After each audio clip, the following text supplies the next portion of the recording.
Assalamu alaikum warahmatullahi wabarakatuh. Good morning to all students and welcome again in our online classes. आज के हमारे online class में हम पढ़ेंगे हिस्ट्री से मुतालिक चैप्टर नंबर 6 में लास्ट सेशन तक के हमने महसूली निज़ाम के बारे में पढ़ा कि ब्रिटिश सरकार की तरफ से अलग अलग 3 टाइप के महसूली निज़ाम डाले गए थे। उस सेशन में हमने पढ़ा। आगे के टॉपिक की ओर बढ़ते हैं। चैप्टर का नाम है हमारा कंपनी सत्ताना आर्थिक असरों। नेक्स्ट टॉपिक है हमारा ज़राई शोबे में जमूद, गुजराती में कहेंगे कृषि क्षेत्र स्थगितता।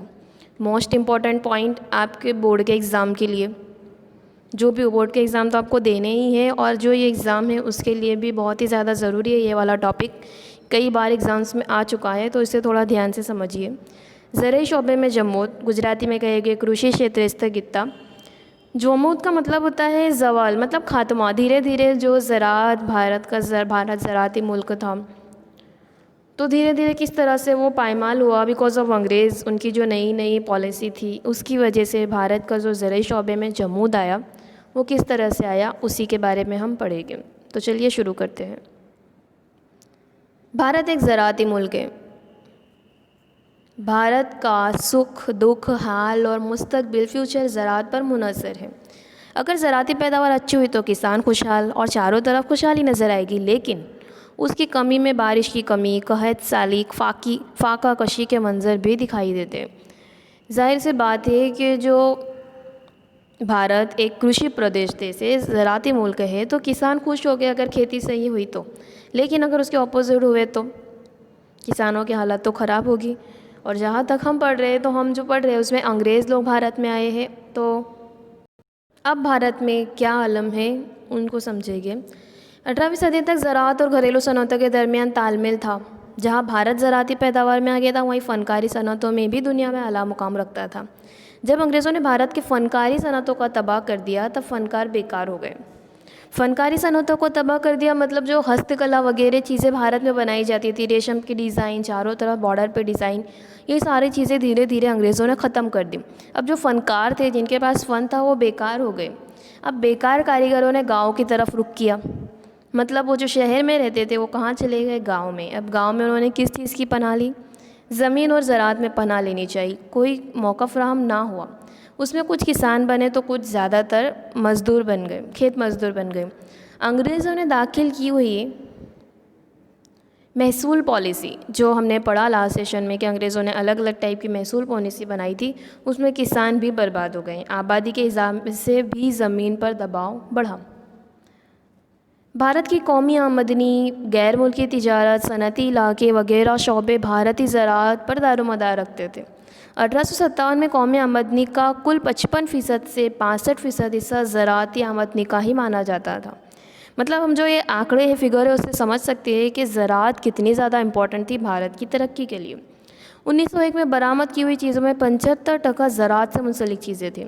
ये चीज़ों में कौन कौन सी चीज़ें थी? सूती कपड़ा, पटसन, चाय, शक्कर ज़राअत से मुंसलिक है। इस तरह ज़राअती बरामद पर भारत के माशी तरक्की का दारोमदार था।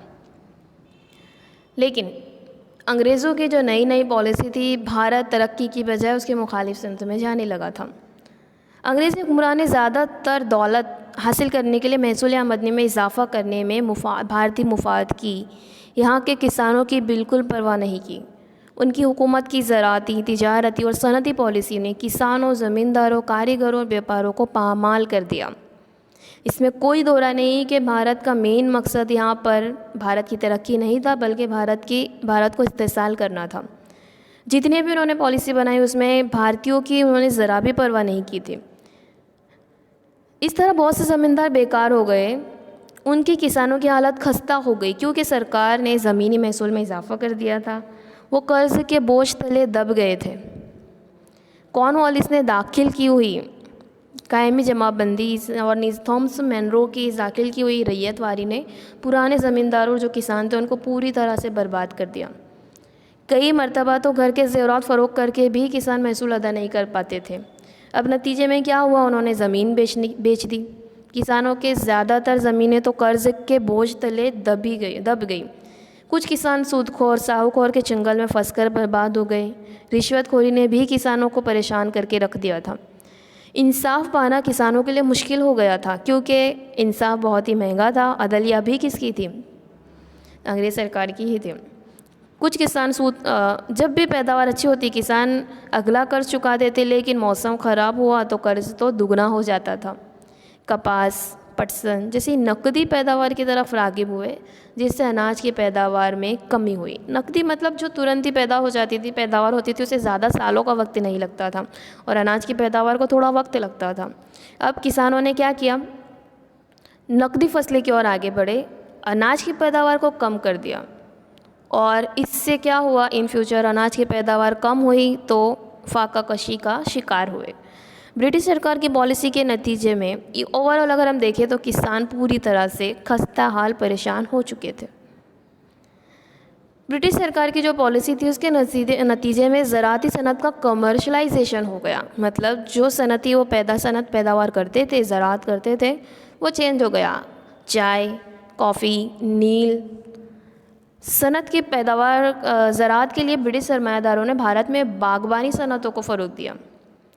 अब बाज़ार में फ़रोख्त के लिए ख़ास फसलें तैयार होने लगी। अनाज के बदले में रोटी, पटसन, मूंगफली, गन्ना, तंबाकू, नील जैसी सनत फसल के जिनसे ज़्यादा आमदनी की जा सकती थी, उन्हें फ़रोग़ दिया। भारत की ब्रिटिश हुकूमत ने ऐसी फसलों की तिजारत कारियों और उसकी खुसूसी मालूमात के लिए बढ़ावा दिया। तो ये जो चीज़ें हैं, जो बहुत ही मूंगफली, तंबाकू, तिलहन, जो सनती फसलें थी, उसको ज़्यादा फ़रोग़ दिया, जिससे फ़ायदा तो सिर्फ़ और सिर्फ अंग्रेज़ों को ही हुआ। इन सब में उन्होंने अनाज की पैदावार को कम कर दिया था। इस तरह से अगर हम देखें तो भारत की जो हालत थी, भारत सिर्फ ब्रिटिश माल का गाहक बन गया था। भारत में तैयार शुदा माल गैर ममालिक में जाता और वहाँ का सोना भारत आता था, लेकिन अब उसकी मुखालिफत हो गई थी। उसकी सिमत कैसे हो गई थी? मुखालिफ हो गई थी। पहले भारत सोने की चिड़िया कहलाता था, लेकिन अंग्रेज़ों ने धीरे धीरे जो अपना ट्रैप जाल बिछाया भारत के ऊपर और जो हुकूमत कायम की, उससे सिचुएशन पूरी ऑपोजिट हो गई थी। अब जो भारत का सोना था वो कहाँ जाता? इंग्लैंड की तिजोरी में जाकर जमा होने लगा था। तो इस तरह से और हम देखें तो तारीख़ी, सियासी, इक़्तिसादी और समाजी अवामिल की वजह से भारत की ज़राअत की जदीदकारी के रास्ते में बहुत बड़ी रुकावट पैदा हुई। भारत की ज़राई पैदावार में एक किस्म का जमूद आ जाने से, जमूद मतलब रुकावट आ जाने से, एक किस्म का जमूद आया और भारत की जो सनत है वो धीरे धीरे ज़राई शौबे में क्या हुआ? जन्नत हुआ, जमूद हुआ, और धीरे धीरे किसान फ़िक्रमंद बने, गरीबी बढ़ती गई। ये था एक नेगेटिव पहलू। लेकिन अगर हम एक पॉजिटिव पहलू की बात करें तो वो है जदीद सनतों का उरूज। भारत में बड़े पैमाने पर जदीद सनतों का भी उरूज हुआ, फ़रोग़ हासिल हुआ। ख़ास तौर पर पटसन, सूती कपड़ा, लोहा, फौलाद, कागज़ और चमड़ा वगैरह की सनतों का बेशुमार इजाफ़ा हुआ, उस चीज़ में तरक्की मिली। इंग्लैंड की हुकूमत ने उनकी तरक्की के रास्ते में रुकावट पैदा की थी। इंग्लैंड हुकूमत ने अपने मुल्क की सनतों को तहफ़्फ़ुज़ देने में मसरूफ़ थी। इसके बावजूद भी अच्छी बात, शुरुआत अच्छी थी और मुस्तक़बिल में इसकी तरक्की के इम्कानात वाज़ेह हुए। यहाँ भी भारत ने कपड़े की सनत में दोबारा तेज़ी तरक्की हासिल करने की शुरुआत की।